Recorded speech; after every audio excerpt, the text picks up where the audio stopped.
તો આપને જણાવી દઈએ વાત આગળ અમીરગઢની કરીશું। આદિવાસી તાલુકાની અંદર કે જ્યારે કફ સિરપ અને સામાન્ય દવાઓ માટે અત્યારે હાલ આદિવાસી વિસ્તારની અંદર સૌથી મહત્વપૂર્ણ બાબત સામે આવી છે આપને જણાવી દઈએ। અને આ જે બાબત છે અમીરગઢ તાલુકા આદિવાસી વિસ્તાર છે, ત્યારે આદિવાસી વિસ્તારના લોકોને સમયસર આરોગ્યલક્ષી જ્યારે સેવાઓ મળી રહે તે માટે સરકાર દ્વારા આરોગ્ય કેન્દ્રો ઊભા કરાયા છે, પરંતુ કેટલીક સેવાઓ ન મળતા હોવાના જ્યારે બૂમ ઉઠી છે। અને આ સાથે જ હાલ સતત બદલાતા જ્યારે તાવ અને જેવા લક્ષણો જણાઈ રહ્યા હોય, ખાંસી તાવ શરદી જેવા લક્ષણો જણાવતા મોસમના લીધે બદલાવના લીધે ત્યાંના લોકો બીમાર પડી રહ્યા છે, ત્યારે અમીરગઢમાં તાલુકાનું મોટું સામૂહિક આરોગ્ય કેન્દ્ર આવેલું છે, જ્યાં સારવાર અર્થે જતા દર્દીઓને સામાન્ય ગણાતી કફ સિરપ દવા છેલ્લા કેટલાક સમયથી મળતી ન હોવાના આક્ષેપો થઈ રહ્યા છે। તો જ્યારે પણ તે લોકો ત્યાં જાય છે ત્યારે તેવું કહેવામાં આવી રહ્યું છે કે અત્યારે હાલ બંધ છે અને તે ક્યારે ચાલુ થશે અને કઈ સ્થિતિમાં આવશે તે હજુ સુધી કોઈને ખ્યાલ નથી।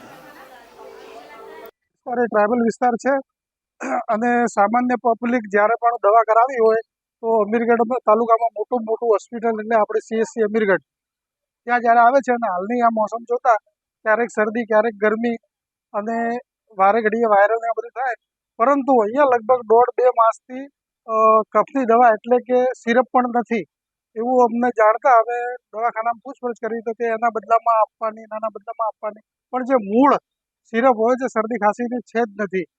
એટલે અમારે ખાસ એ કહેવાનું કે દવાની અછત હોય તો એ લોકો શું કરે છે, એમને તેમજ દવાઓ પૂરી પાડે તેમજ અહીંયા લેબ પણ વારે ઘડીએ ખૂબ લાંબા સમયથી બંધ હોય છે।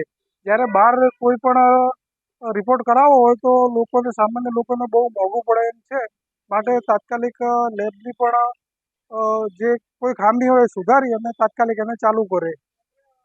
ગઢની અંદર છેલ્લા 1 મહિનાથી જે કફ સિરપ ડેક્સ્ટ્રોમિથોર્ફાન આવતી હતી એનો સ્ટોક હમણાં પૂરો થઈ ગયો હતો। એની જગ્યાએ અમારે જે એન્ટી એલર્જીક ફેનિરામિન સિરપ આવે છે એ કફની અંદર પણ આપણે વાપરી શકીએ છીએ એલર્જીના કફમાં, તે અમે પબ્લિકને ફેનિરામિન સિરપ આપીએ છીએ।